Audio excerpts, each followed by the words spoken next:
Hello once again mga ka-TH. Good morning, good afternoon, good evening sa lahat ng mga televiewers natin.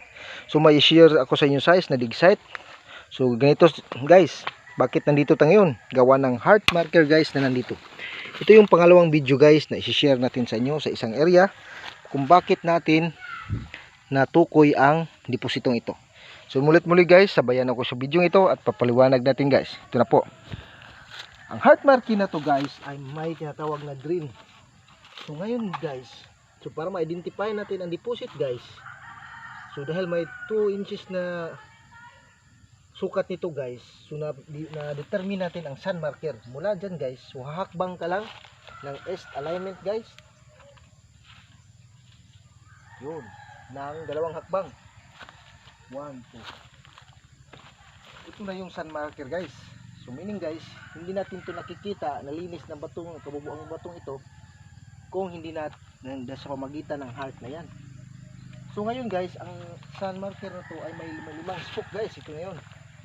So meaning, pag sun, papunta ka sa east guys.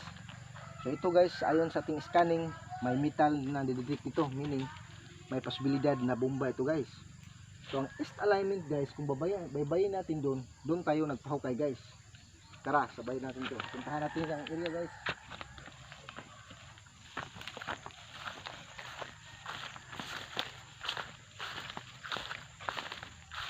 So ngayon guys, ito yung coordinate marker na naka-east alignment.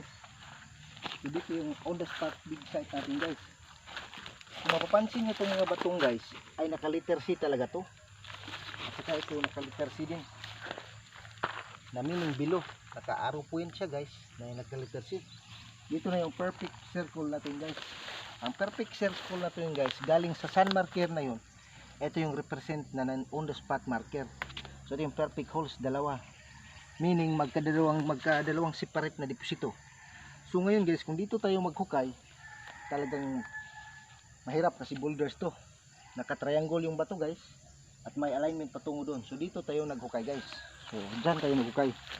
So ngayon guys, tinakpan muna natin guys. Gawa ng may mga bata baka mahulog o mga hayop. So dyan guys. So ito na yung hukay guys. So nandiyo na yung binabasag nating boulder traps na naka barrier sa treasure guys, yan silalim. So almost 12 feet na to guys, yan. So ang mga batong yan guys, hindi lang natin nakita, hindi natin dala ang flashlight natin. Yan yung takip sa deposito natin.